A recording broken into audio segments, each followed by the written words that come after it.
right, coming up next, it's a light heavyweight tilt between Daniel Cormier and Jon Jones.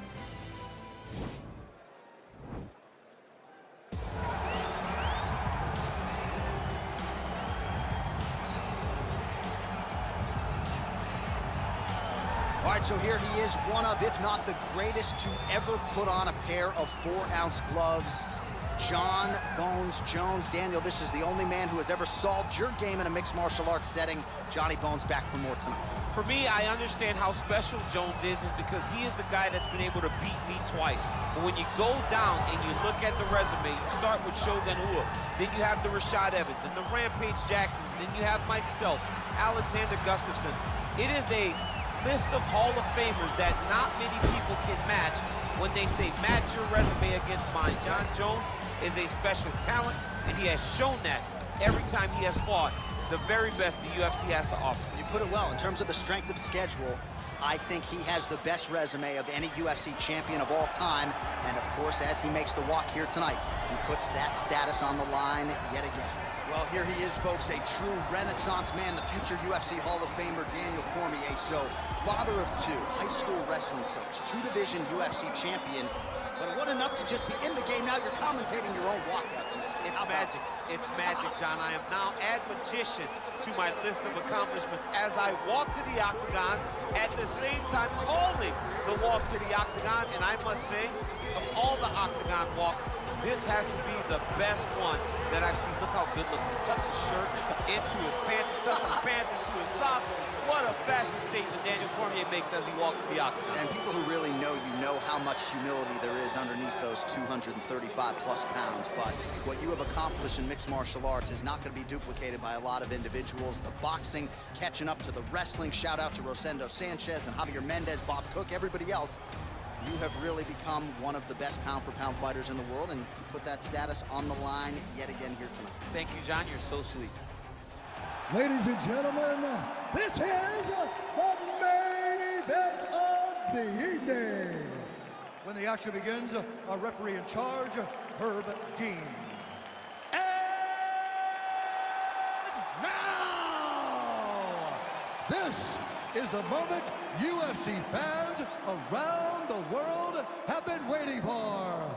Live from the sold-out Madison Square Garden Arena in New York City, it's time! 5 rounds in the UFC light heavyweight division. Introducing first, fighting out of the blue corner.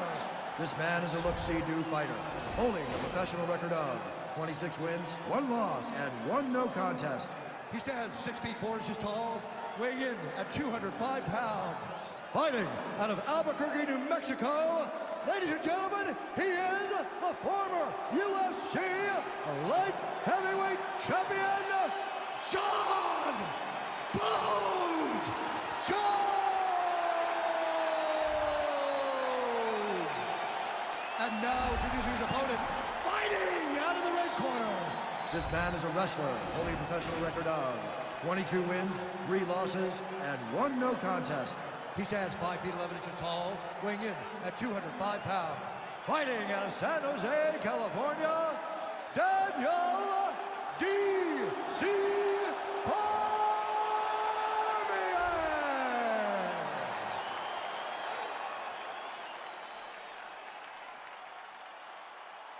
You've been given your instructions in the dressing room. Protect yourself at all times. Follow my instructions. We will have a clean fight. Touch gloves, let's make it official. The fighters touch him up.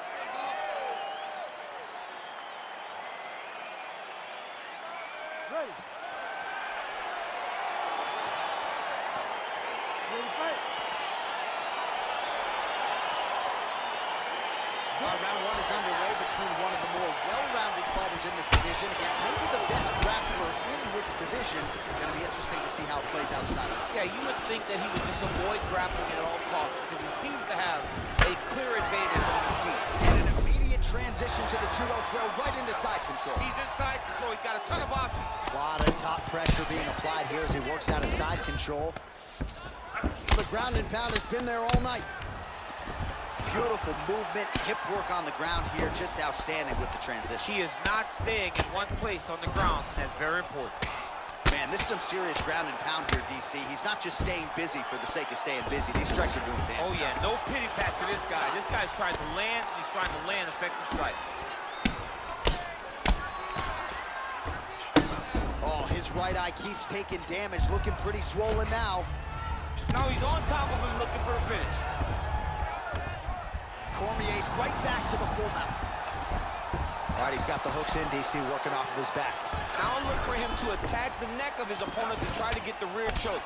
Oh, big combination of ground and pound strikes here, DC. This could be the beginning of the end. I mean, you got to be very careful when you take these big ground and pound strikes. You need a controlled posture on the bottom, and if you're the top guy, the guy that's going to finish, continue to gain posture and rain down big strikes on your opponent. Well, the ground and pound is there once again. Strong work here by Cormier. He's putting him in exactly the positions he needs to be in right now. He's able to relax here, and he understands, being a veteran of so many fights, that as long as he's on top, he's winning. He feels like he's winning here. Well, anytime you are in a ground fighting situation with this fighter, you're potentially playing with fire.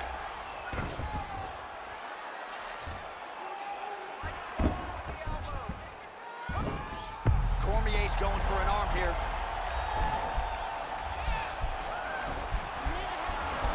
Oh, nice.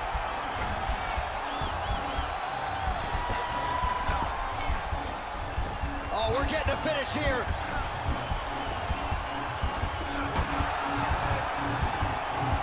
And this might just be a matter of time.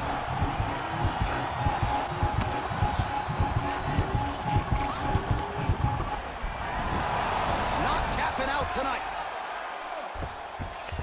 Side control now, DC. A lot of options at his disposal from here. Strong bottom work here, staying busy. All right, so he postures up here and now figures to rain down some ground strikes. Yeah, the ground and pound will be aplenty from this position. Working off of his back here. Looks like he may try to hip escape. All right, working on the ground here. His opponent's feet on the hips. Horn sounds for the end of round one.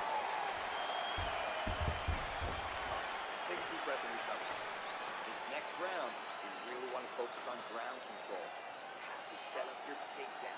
I want you to maintain a dominant. All right, a lot of highlights from which to choose over those previous 5 minutes, DC. A lot of good work on the ground.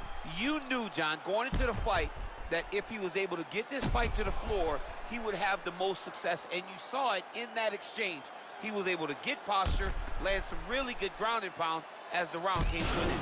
All right, next round is underway. We will see if he can pick up where he left off, particularly when it comes to the ground and pound. That was vicious. I mean, it was vicious. It was vicious. It was shades of Khabib Nurmagomedov versus Michael Johnson. Khabib Nurmagomedov versus Conor McGregor. Just able to get to a great posture, control the feet, and land every single strike with vicious intent. It's hard to do that without losing your opponent. This young man has mastered. He has mastered ground and pound fighting. Man, how fun is this to watch as he continues to dole out damage with the ground and pound? Take it back to the days of guys like Mark Coleman, just beating people up in the ground and pound. This guy is a knee on belly, postures up, knee on belly. He's raining down ground and pound. He has to move or the fight is going to get stopped. Pretty good work with the ground and pound here by DC.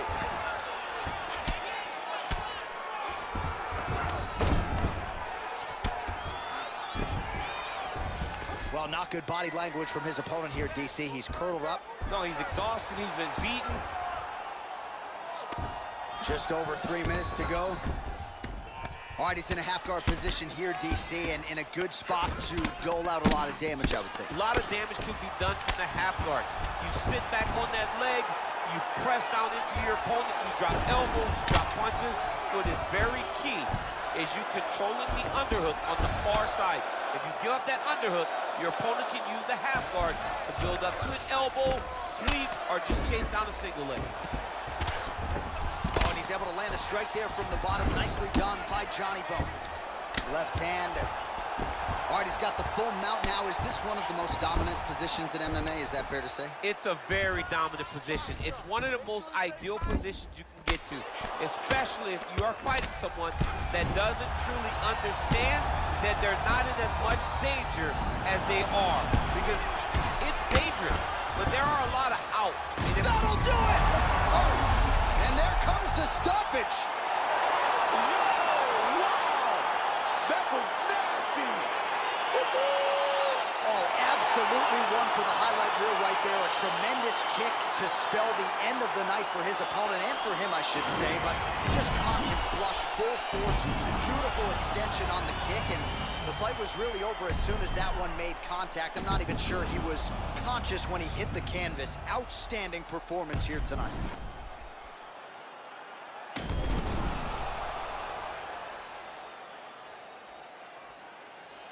Bruce Buffer now with the official decision. Ladies and gentlemen, referee Herb Dean has called a stop to this contest at 3 minutes, 26 seconds of round number 2. Declaring the winner by knockout, Daniel D.C. Cormier. So the celebration is on with him and his team, and rightfully so. A monumental result tonight as he gets the win by knockout. He spoke it into existence. He said over and over to anyone that'll listen, I am going to knock this man out. He did it in an even more impressive fashion than he ever could have imagined.